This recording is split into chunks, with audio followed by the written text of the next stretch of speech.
This is the Ministry of Truth. I'm Gordon Comstock. Time now for installment 9 of The Babylonian Woe by David Astle.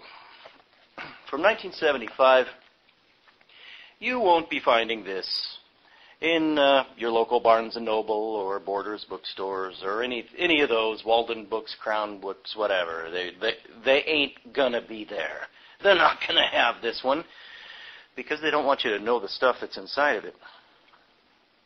And that's why.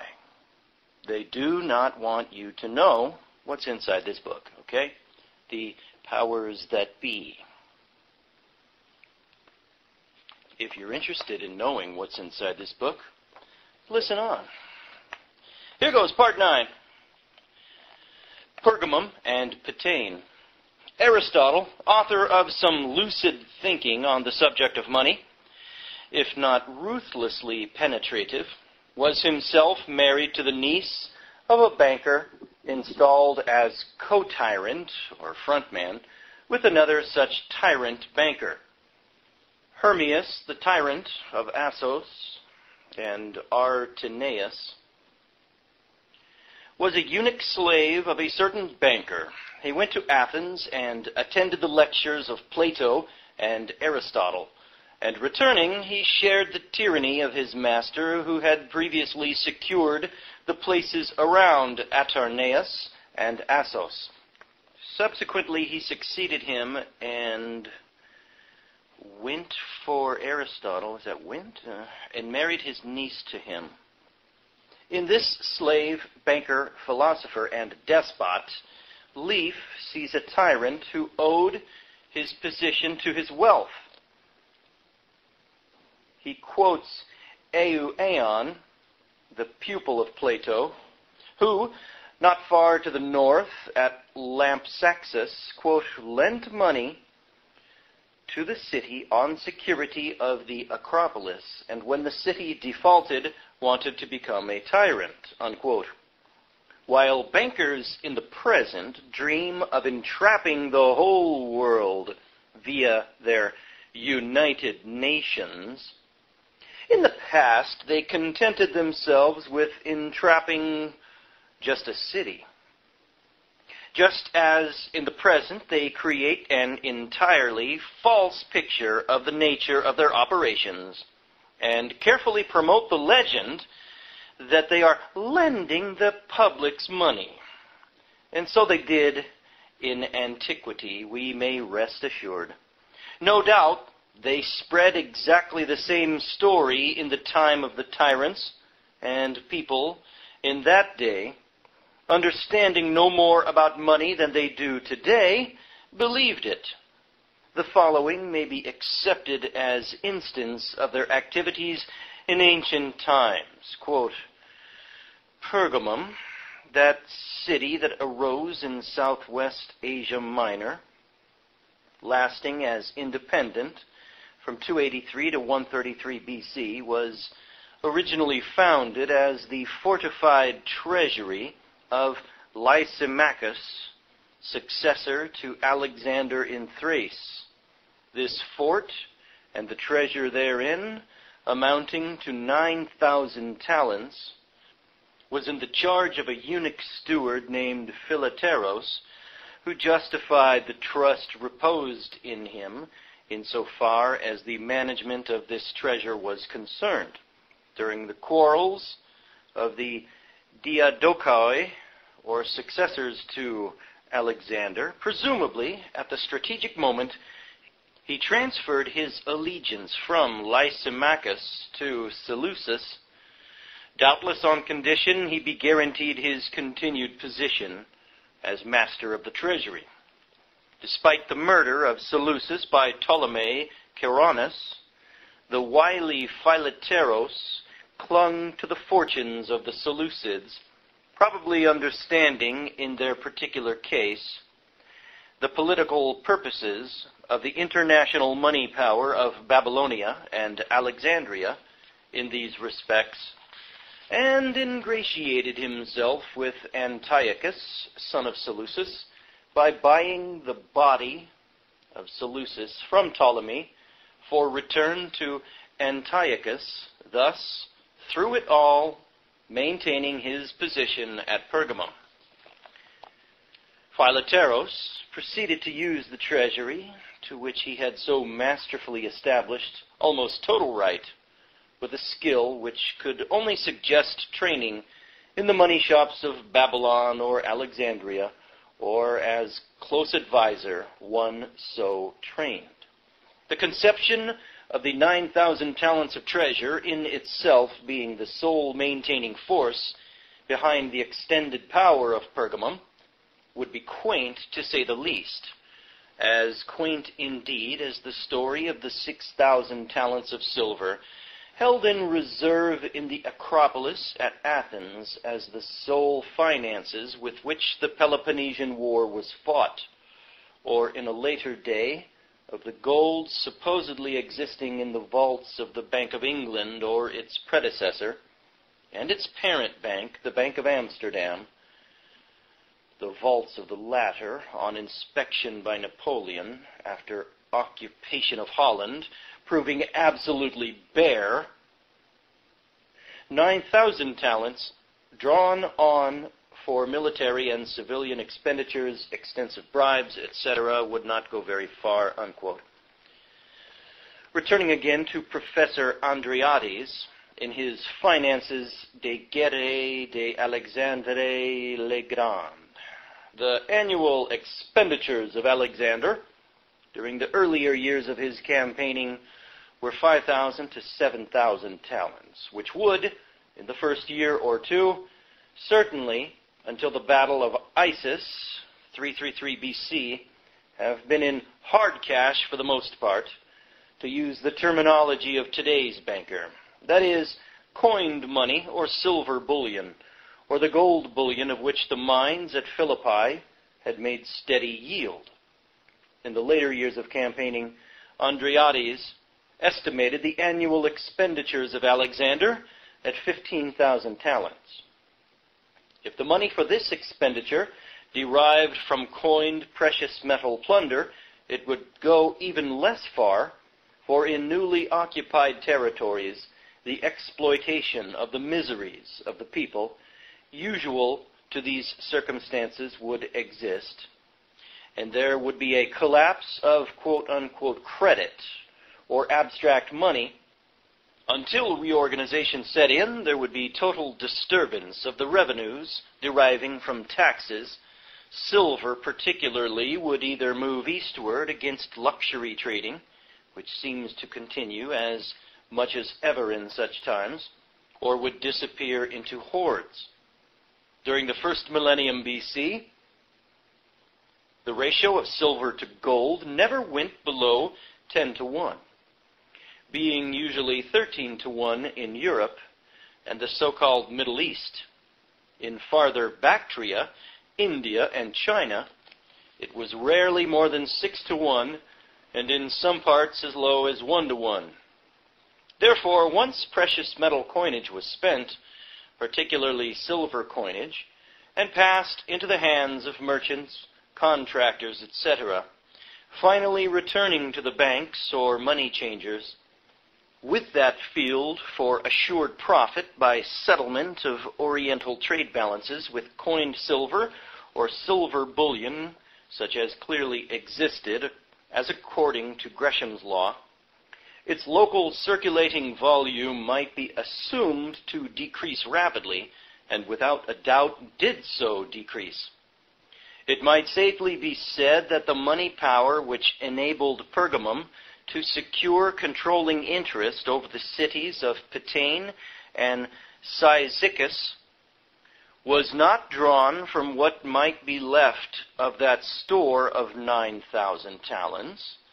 The loan in the case of Pitane, probably a very minor transaction, was sufficient to substantially ease the burden of a debt of 380 talents. It would have been part of a credit inflation which would have used the 9,000 talents, or the legend in respect thereto, as its base, and more than likely those interests holding the debt of the city of Pitane were themselves indebted by another ledger credit entry transaction to Pergamum. Thus, that quote-unquote credit money transaction, whereby Pitane was loaned money, would be no more than an entry in the books of Pergamum as a credit to Pitane, automatically being thence debited and transferred to the credit column of the holder of the loan as previously existing against Pitane, and thus returning him to solvency. In other words, Pergamum, at the cost of pen, ink, vellum, and slave scribe, or perhaps, and more likely, cost of a clay tablet and stylus book entry, was now in a position to dictate the political affairs of Pitane. Perhaps the agent for the Babylonian bankers, or their Alexandrian counterparts, as the previous holder of the Pitane loan may have been, consequently recovered his liquid position so far as Pergamum was concerned, and was now able to look around again for more profitable investments. The extent of the semi-military operations of the Attalid money power of Pergamum was shown, above all, by their purchase of the island of Aegina for 30 talents. This island they most likely set up as a center for intra-pot trade and a financial outpost, i.e., quote-unquote branch bank, which had to be in opposition to the decaying Athenian money power, which at that time did not have the silver resources of its earlier days on which to base its money power and the legend of its great wealth.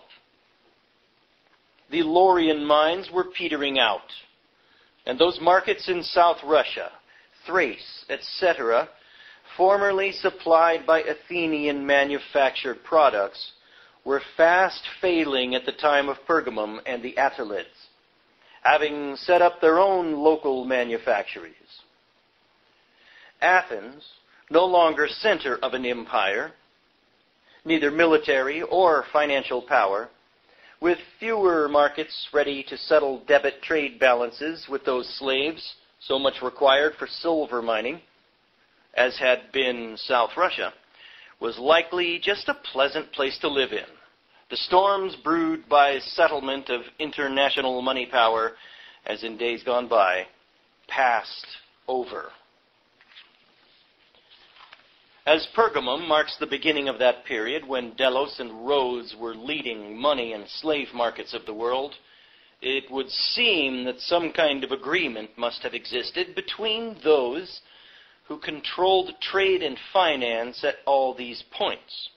Considering the essential secrecy that necessarily attends the corrupt operations of so-called bankers, it may be quite reasonable to suppose that in Pergamum itself, in Aegina, Delos, Rhodes, and, for that matter, a dozen other trade centers, there was a class of persons who very well understood each other's interests, who very likely were related by racial and religious custom, and whose supranationalism transcended all city boundaries and borders of states. Money was their trade, and they married only amongst their own group as the best protection towards maintaining inviolable the secret of that financial hegemony they had established internationally, and which in a way had put them above kingship. No doubt, in the fevered imagination of some of them, one with the gods. Through the illusion of the establishment of silver as the standard of value internationally or nationally, and whose supply they totally controlled, it is true, they actually did wield that power which formerly had been the sole prerogative of the gods in the cities of ancient Sumeria, through their sons upon earth, the priest kings, even if only as the venal and self-interested men that they were. The activities of this group towards the instigation of wars and disturbances never ceased. Out of the needs of peoples in despair came their advantage and strengthened control. And because they controlled the fiscal affairs of the temples, whose very existence became completely intertwined with their activities, it may safely be said that they controlled the oracular pronouncements which so often could decide yea or nay to war. Out of rumor, generally, they guided the moods of the peoples. Such wars were necessary, much as today, towards the maintenance of their great arms industry and their continued control through the sale of the best and newest of weapons to that new quote-unquote conqueror who promised most of all to serve their purposes in the renewal of their stocks of treasure, so necessary to maintain quote-unquote confidence, and their stocks of mine slaves. War also revived that feverish and competitive demand for that treasure, and in the hurly-burly it created, merchants gladly accepted as money anything offered from seemingly reputable sources, including that abstract money denoted by ledger credit page entry, the loan of which but cost the lender the entry by slave scribe on the clay tablet, though immense real wealth might be offered as quote-unquote collateral, as against failure to repay such alleged loan by the date stipulated. The far-flung activities of Apollonius, economic manager to Ptolemy Philadelphus, as recorded by Professor Rostovtsev, give but a glimpse of this interlocking control by an Aramaic-speaking middle class, within which the Hebrew may also have been an interwoven thread, perhaps the weft, although not the weft and the warp. For indeed there is no evidence that he was all, and that such magnates that controlled the economy of the ancient world were, many of them, Jews. Nevertheless, the claim by the Universal Jewish Encyclopedia that the Hebrews, as a people who absorbed foreign cultures, yet rigidly maintained their national identity, caused them to be most appreciated by the brilliant and ambitious Alexander, should not be lightly dismissed. Alexander was trainee of Aristotle, who, as husband of the niece of Hermias, banker tyrant of Assos and Attimaeus, certainly should have come to learn something of the true meaning of money power. Alexander, therefore, presumably had substantial understanding of the meaning of money relative to kingship. The Hebrew, as equally skilled in money and trade as the Aramaean, and equally fluent in Aramaic, since he was established in most of the important cities of the ancient world, from the Pillars of Hercules to India, in which Aramaic certainly existed as lingua franca, at least in those cities between India and the Levant, could very well have been a major part of that vehicle constructed by Alexander to spread his dream of Pan-Hellenism. His special concessions to Jaddua, high priest in Jerusalem in 333 B.C., in respect to those Jews of both Judea and Babylon, and also in respect to the foundation of Alexandria, certainly suggest deference to a power far beyond that power visibly represented by that relatively small group of people who dwelt at Jerusalem and on the highlands by which it was surrounded. According to the Universal Jewish Encyclopedia, During the siege of Tyre by Alexander, Jaddua, high priest of Jerusalem, not wishing to offend Persia and Darius, had refused Alexander the troops and provisions he sought. After the fall of Tyre, Alexander advanced on Jerusalem, ancient ally of Tyre, as the assistance of Hiram, king of Tyre, towards the building of the Temple of Solomon will call to mind. Undoubtedly with the intention of reducing that city should no satisfactory settlement be reached.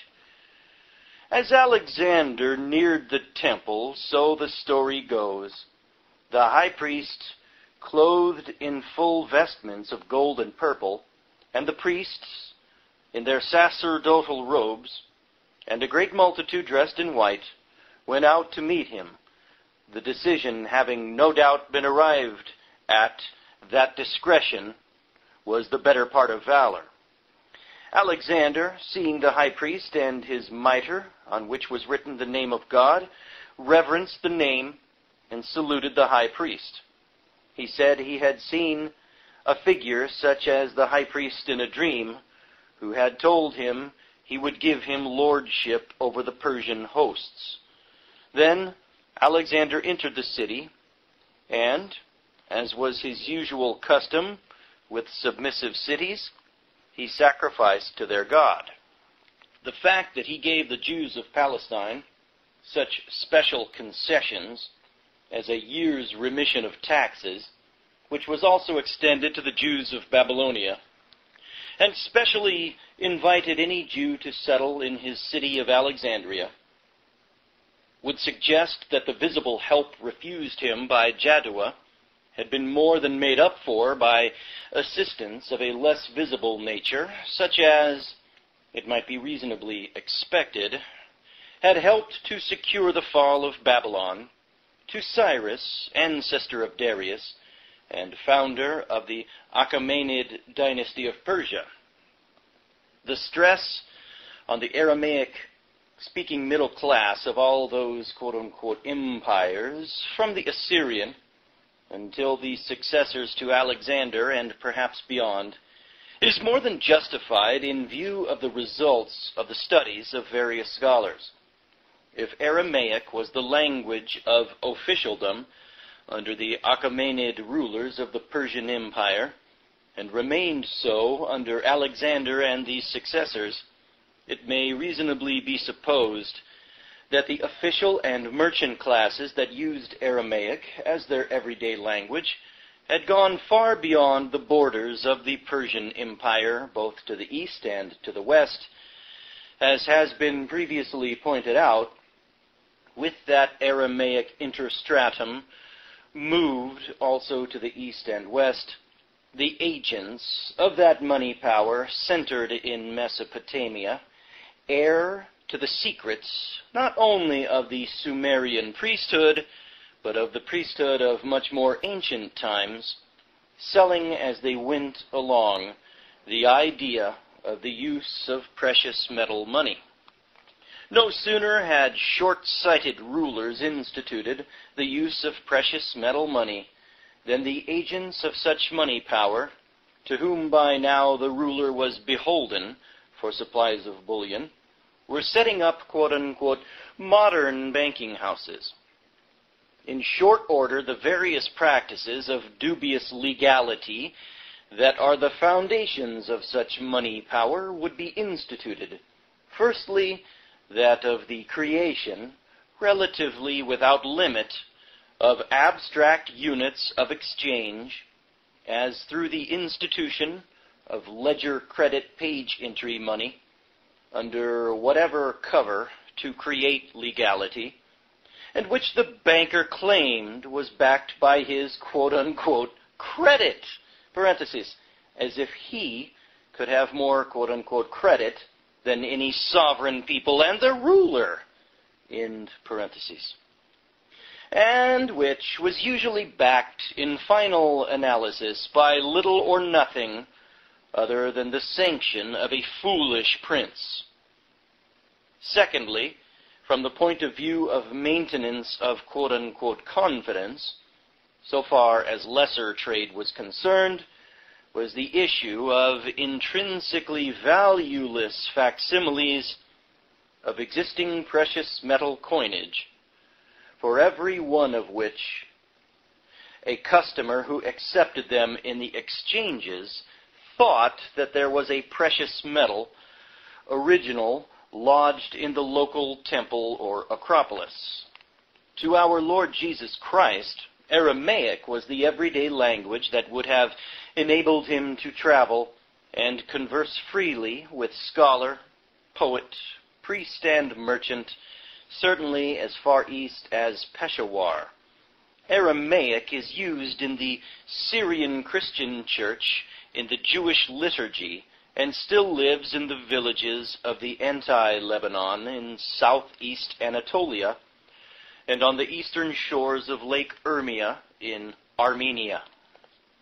Thus, the opinion of Emil Kraling that the Aramaean was the vehicle by which the so-called eternal values of Hellas and Israel were communicated throughout the Orient, in a way concurs with the opinion of the Jewish encyclopedia referred to above, that those values denoted by Hellas withered and almost disappeared, while those as denoted by Israel through Christianity flourished until relatively recently, is merely further proof that money power must destroy the body on which it feeds and is nourished, and the body it fed on at the time herein recorded, that is, immediately after Alexander, was Hellas, and indeed Israel itself.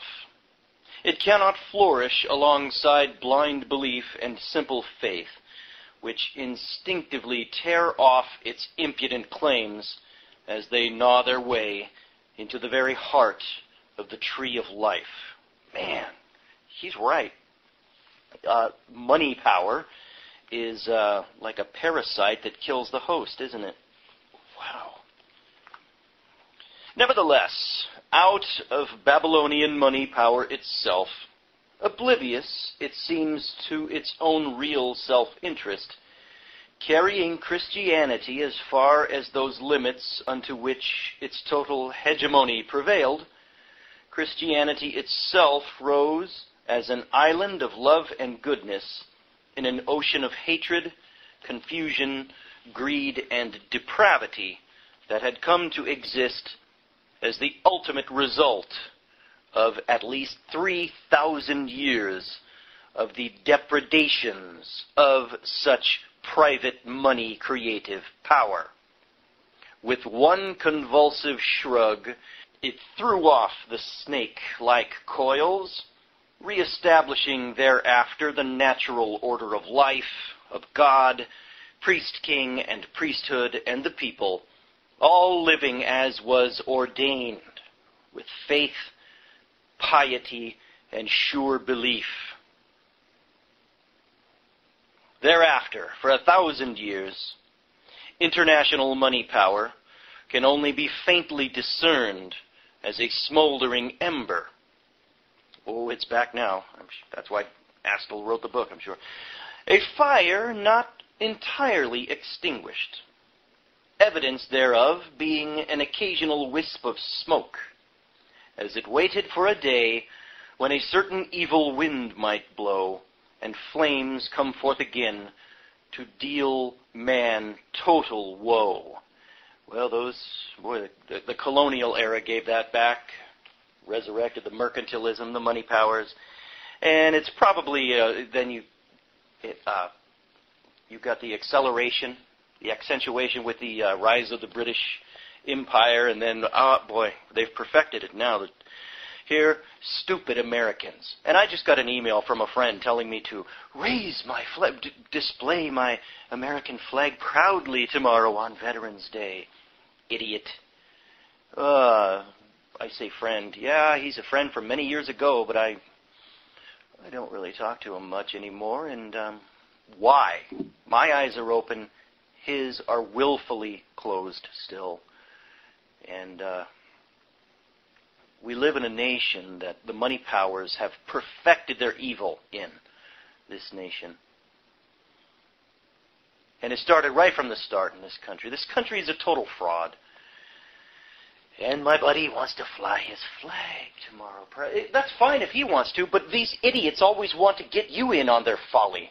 Fly the flag. You notice I didn't email him and tell him not to fly your flag, you dummy. Anyway, idiots like to share their idiocy. But at any rate, that was part 9 of the Babylonian Woe by David Astle. I'm Gordon Comstock. This has been the Ministry of Truth.